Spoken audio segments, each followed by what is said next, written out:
Welcome to another episode for securing the digital supply chain. And today with us, we have one of the very well-known people in the Bay Area in the technology scene, Peeyush Ranjan. Peeyush, thank you for joining us today. Oh, thank you. Thank you for inviting me, Anirban. It's great to be here. Oh, my pleasure. Peeyush and I have known each other for some time, and Peeyush has had a storied history in literally any one of the largest technology companies that you can rattle off. He's been there, he's led engineering teams, he's seen the entire spectrum from 0 to 100 of every single thing you could think about from a technology and engineering perspective. So Peeyush, I'm not going to be able to do a good job for you in terms of introducing you. Whatever you're comfortable with, please, can you give our viewers a quick overview of your background and what are the things that are your focus areas? Yes, for sure. I think, I don't know if I'll live up to what you ended up saying, but just background-wise, I have worked in startups, multiples of those. I also have worked at companies like Google on multiple efforts from search to apps. And these days I work on fintech and also have led engineering at companies like Flipkart and infrastructure at a company like Airbnb. So yes, I mean, been in multiple roles at multiple places and at multiple levels of scale.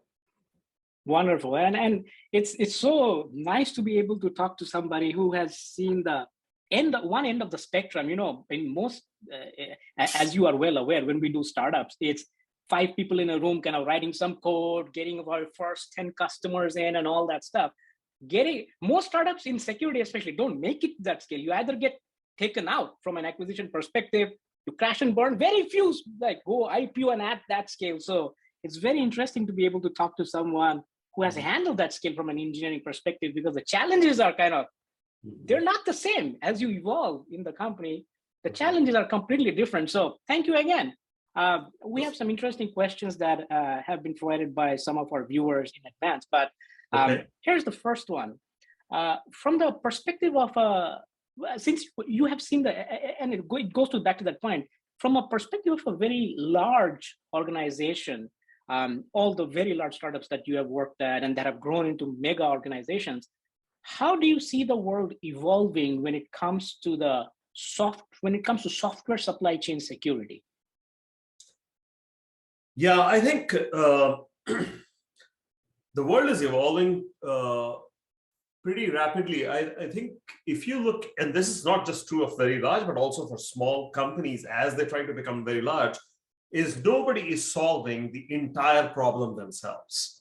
People are focusing on the problem they want to solve, and then they rely on things like, open source or taking open source and then customizing it. There are definitely dedicated teams within companies which are running up an instance and configuring it and all that. And many times, then there is API level integration with people outside.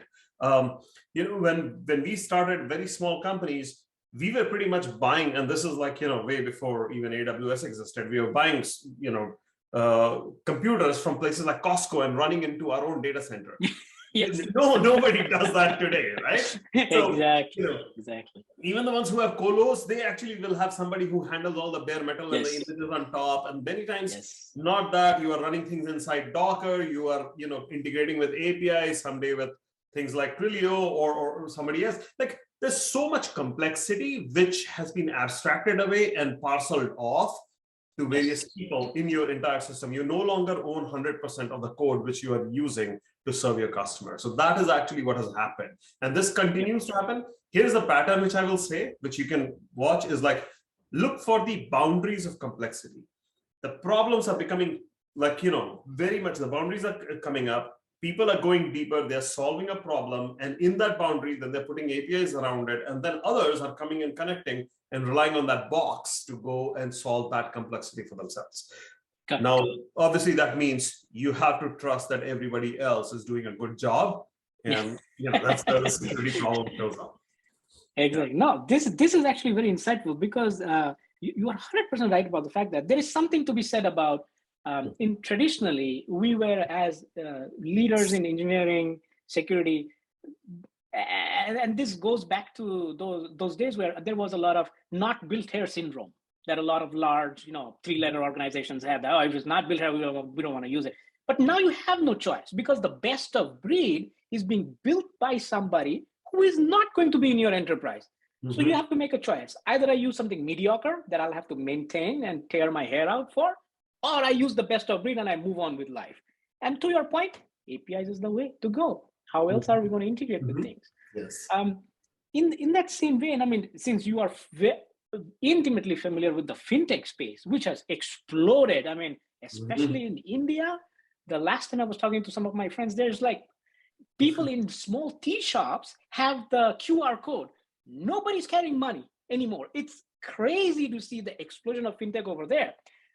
Are these services, especially for fintech, do you think people in the security organizations inside the fintech companies are actively looking at what's under the water in terms of the iceberg, or are they still focused on, the standard things of, code security and zero trust and other things, or have they actually started looking at supply chain? I think it depends on the company, I assume. I feel like the best of those companies would definitely look through the entire supply chain. The ones which don't, they will get bitten. And the reason is, you are in fintech, you are dealing with the thing which comes closest to real money, right? It actually yes, digital exactly. money. So like when you are dealing with that, and as we were talking earlier, right? Like you are relying on you are not running 100% of your code. And if you don't understand what is actually coming in service of your user, and you don't make sure that everything in the pipeline is secure to your standards, then this is a cat and mouse game.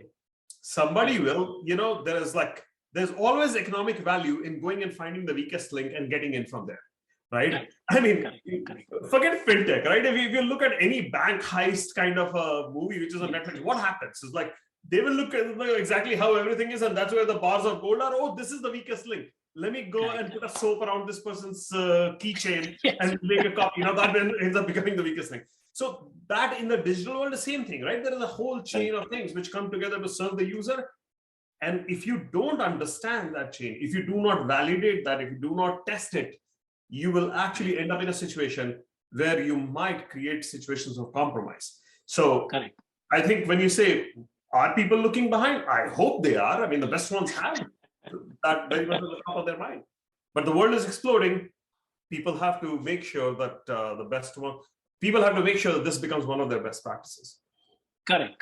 And that's a fair point, because every technology, even zero trust in its early days, took some time to get traction. The whole concept of zero trust. Now everybody understands you have to have zero trust. It's not an option that you have. You got to have it. So you're right that it's slowly permeating into the conscience of security conscious teams and security conscious enterprises that this is a attack vector that we have to be aware of and plan for.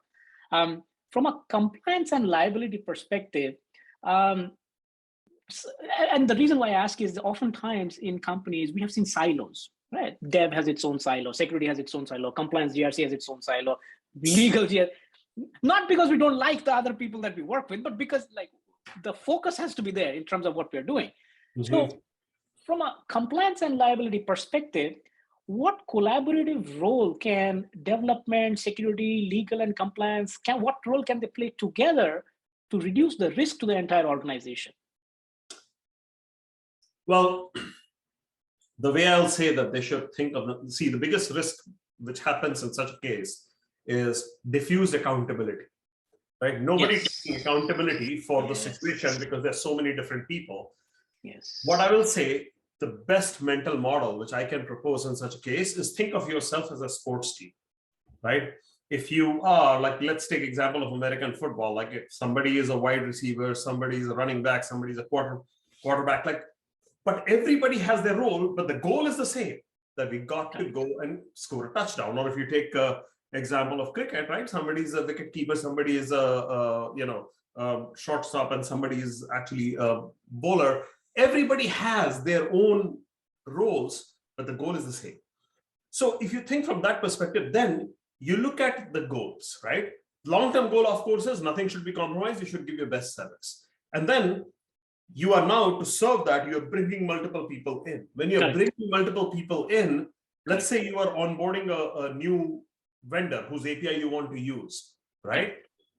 Now, everybody has to take the responsibility of making sure that you are actually onboarding the person properly, and you are continuously, whether it is every aspect of security, because you put the security term there, everybody will think, oh, well, security person will handle it. But that is not enough. Like the entire offering from the vendor is actually secure enough and is going to be integrated well into your system such that it does not create any area of compromise. It's something everybody has to think through. And known risks and risks which you do not know and what will happen in those cases, they have to have the same playbook. They have to think through the problem together, not just when the system is installed, but also as it continuously runs. They have to have a way to kind of keep an eye on the ball. So I think that is the way I would say nobody's off the hook, Correct. So that is the real way to look at it. We are all, irrespective of the roles we play, we are all playing for the same end goal.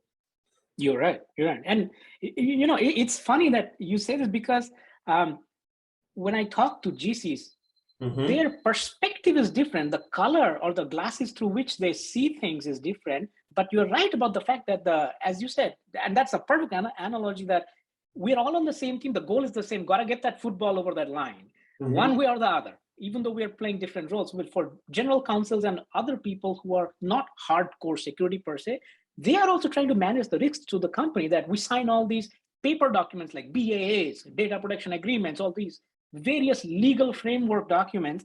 But the fact that these are all point in time checks, we all put in the language in the DPAs to say, hey, I can come audit you anytime I want. Yeah. Who's coming? Yeah, When are we doing exactly. Yeah, no. Yeah. And you have to make sure that there is as your business runs, you are continuously able to maintain and observe and maintain the security standard which you want for yourself. So I think exactly. Yeah. Then I have to ask this, that, a lot of people think sometimes that software supply chain, it's a new vector. But Target hack was a software supply chain. That's years ago through the HVAC contractor, right? So it's not a new problem. Then the question that I have to ask is, why is it that the number of software supply chain attacks that are happening has not seemed to slow down, despite the fact that if you search on Google for software supply chain security, 20 companies with 600 million raised and this and that raised have come up? Why is it that the attacks are not slowing down? Well, I think there are two main reasons why attacks are not going to slow down. Actually, three. One is that the economic value is increasing. It's a cat and mouse game. Even if we were full of people who were providing all sorts of security, there will be a lot of people who will also be attacking continuously, and they'll be trying new techniques and all of that, right? Because the software evolves, new things happen, and new techniques are seen. We see this across the world, that there's always a cat and mouse game. You cannot avoid that. That's the baseline. But I think there is another phenomenon which is happening, is people are just now only waking up to the problem. They're only now trying to understand, what does even software supply chain mean, right? Yes. Like, for example, I might actually get the best possible, most secure software and, examine through all possible things with the best experts in the world, and I bring it and I run it in a data center. Well, what are the ways you can get it? Like, it's running in the data center. There's an operating system, there's a bare metal, there is a virtual machine, there's a full stack. And now under that, there is data which is flowing through the network. Now it is connecting to other machines. It's making API calls over there. What is the situation? Like, the static analysis, runtime analysis, all of these things actually have to evolve to be able to look through what the definition of supply chain is. And I don't know if there's any platform today which is offering this, right? I mean, sure, we can go look at it, but even if there is, we go back also to the first thing, that it does not mean as that work matures, the people who are attacking, they're maturing, because the dollars are flowing through the system, right? So one will always want to put that tap in, to to go and siphon off a little bit for themselves. So that will continue, and I think that this is a problem which is not going to go away. Yes, this is kind of one of those Tom Cruise problems. Show me the money. So essentially, as long as the money flows, there is, as you said, economic value. There are people willing to go after it. From your experience, you've been in different companies, different roles. You've seen a lot of stuff. What are some nuggets of wisdom that you can offer to CISOs and engineering leaders on how they can take the first few steps to have an effective software supply chain security program? I think obviously the very first step is to, you have to know this is a problem, right? Yes. Educate yourself. This is a problem. The thing is, because many times you get caught off guard after some incident happens and you're like, oh, well, how did this happen? And then you go analyze and you're like, okay, now you don't have to wait for something to happen for you to start taking some action. So that is the first step, right? Invest in getting seatbelts and airbags before an accident, right? So so I think that is the first thing. Yes. The second thing also is that it does not mean that, oh, let's stop everything and let's go fully deep and try to harden everything. Crawl, walk, run, right? So the thing is, the second thing I will say is understand what your entire supply chain looks like, right? You first get coverage on all the pieces as much as possible, and then start to dig deeper wherever it makes more sense, wherever you think there's more risk, wherever you have more customization. So I'll say first understand, then take a broad step, which is looking at your entire supply chain, and then kind of go deeper where you actually feel there is need. So those are the three things I will say one should consider. And of course, it depends on each business. As people look at their own systems, with coming from that mindset, they'll understand how exactly to do this. Perfect. Before we end, I have to ask, since you have this wealth of engineering expertise, if you were to give a piece of advice to an up-and-coming engineering leader, what would it be?